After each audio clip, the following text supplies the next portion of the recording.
নমস্কার বন্ধুরা, আবার চলে এসেছি একটা নতুন রেসিপির সঙ্গে। আমাদের বাঙালিদের সবথেকে পছন্দের খাবার হচ্ছে মাছ ভাত, মাছের ঝোল ভাত। সেটা যদি আবার হয় মানে টাটকা সবজি দিয়ে, তাহলে তার কথাই নয়। সেই রেসিপি শেয়ার করছি।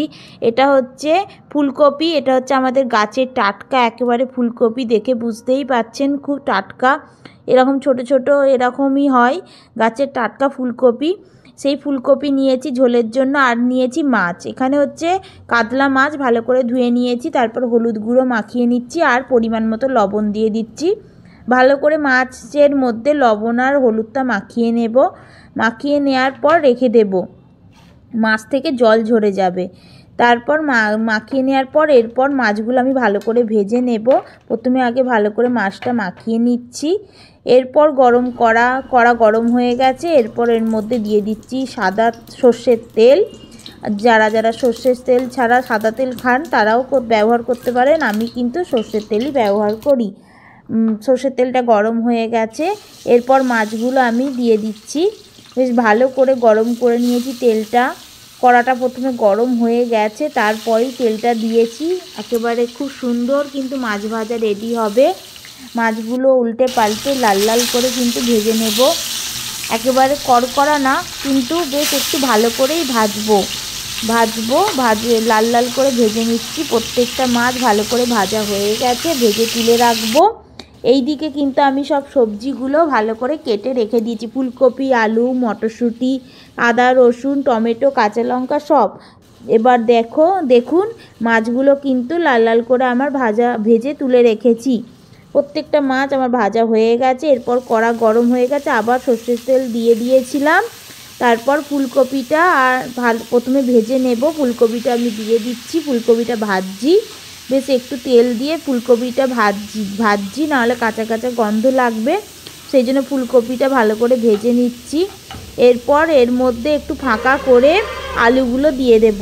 আলুগুলো ভালো করে ভেজে নেব। ফুলকপি আর আলু কিন্তু দুটো ভালো করে আমি ভেজে নিচ্ছি। এই ভাজার সময় কিন্তু আমি পরিমাণ মতো লবণ দিয়ে দেব। আমি প্রত্যেকটা রান্নায় ভাজার সময় একটু করে লবণ দিয়ে দিই, তাহলে লবণটা ওর মধ্যে ঢুকে যাবে সবজির মধ্যে। এই দেখুন লবণটা দিয়ে দিলাম। লবণটা দিয়ে আর একটু ভালো করে ভাজবো। বেশ লাল লাল একটু ভাব চলে এলেই তুলে রেখে দেব। বেশ এই যে লাল লাল করে ভাজছি। সবজিটা অবশ্যই আগে ভেজে নেবেন মাছের ঝোলের ক্ষেত্রে বা অন্যান্য তরকারির ক্ষেত্রে। ভাজা হয়ে গেছে, তুলে রেখে দেব।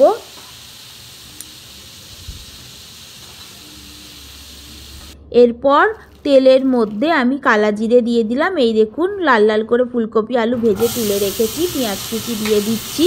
পেঁয়াজ কুচি আর টমেটো কুচি একসঙ্গে ভাজবো।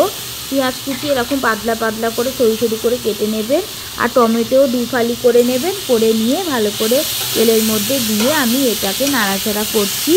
একটু ভালো করে ভাজার পর এর মধ্যে আমি দিয়ে দিচ্ছি আদা, রসুন আর কাঁচা লঙ্কা একসঙ্গে পেস্ট বানিয়ে নিয়েছি, সেটা দিয়ে দিলাম। তারপর সবগুলো জিনিস আমি ভালো করে তেলে নাড়বো, একটু নাড়াচাড়া করব, ভাজা ভাজা করে নেব।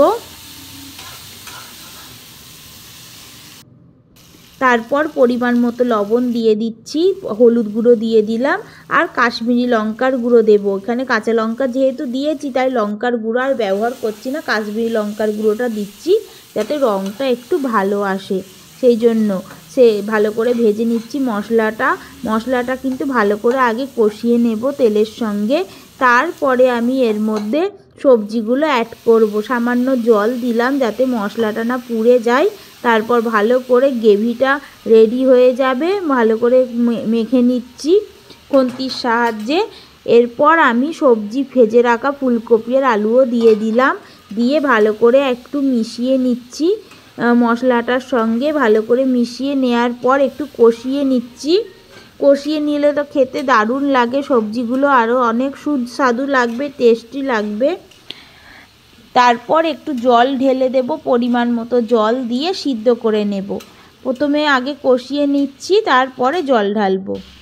এই যে জল দিয়ে দিলাম, এক গাদা জল দেবেও না, এর পরিমাণ মতো জল দেব যাতে কপি আর আলু ডুবে থাকে, দিয়ে যাতে সিদ্ধ হয়ে যায়। একটু পরে মাছগুলো দেব, এখনই মাছগুলো আমি দিচ্ছি না। প্রথমে একটু আলু আর কপি অল্প একটু সিদ্ধ হয়ে যাক, তারপরে আমি মাছগুলো দেবো। এর মাঝেই আমি মটরশুঁটিগুলো দিয়ে দিচ্ছি। মটরশুঁটিগুলো দিয়ে দিলে কি হবে, সিদ্ধ হয়ে যাবে, আগে দিলে হবে না। এরপর ভেজে রাখা মাছগুলো আমি দিয়ে দিলাম। কিছুটা আলু আর ফুলকপি সিদ্ধ হয়ে যাওয়ার পর আগে দিলে মাছ কিন্তু পুরো নরম হয়ে যাবে। এরপর মাছের মধ্যে মানে মাছগুলো ভিতরে ঝোলের মধ্যে দিয়ে দিচ্ছি। হ্যাঁ, এরপর মাছ আর আলু সব কিছু সিদ্ধ হয়ে গেছে, কত সুন্দর লাগছে দেখুন, দেখতে কিন্তু খুব ভালো লাগছে।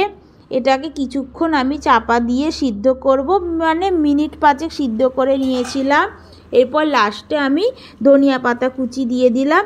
ধনিয়া পাতার সেন্ট কিন্তু দারুণ লাগে। আর ভেজে রাখা গুঁড়িয়ে রাখা ধনে আর জিরে গুঁড়ো দিয়ে দিলাম। ব্যাস হয়ে যাবে মাছের ঝোলটা, দারুণ লাগে গরম গরম ভাতের সঙ্গে। এই মাছের ঝোল কিন্তু পুরো জমে যাবে। আর সিদ্ধ হয়েছে কি দেখে নিন, আর কত সুন্দর লাগছে দেখুন। রেসিপিটা ভালো লাগলে অবশ্যই পাশে থাকবেন, আর একবার এইভাবে বানিয়ে দেখুন, ভালো লাগবে সবার। ধন্যবাদ সবাইকে, অসংখ্য অসংখ্য ধন্যবাদ।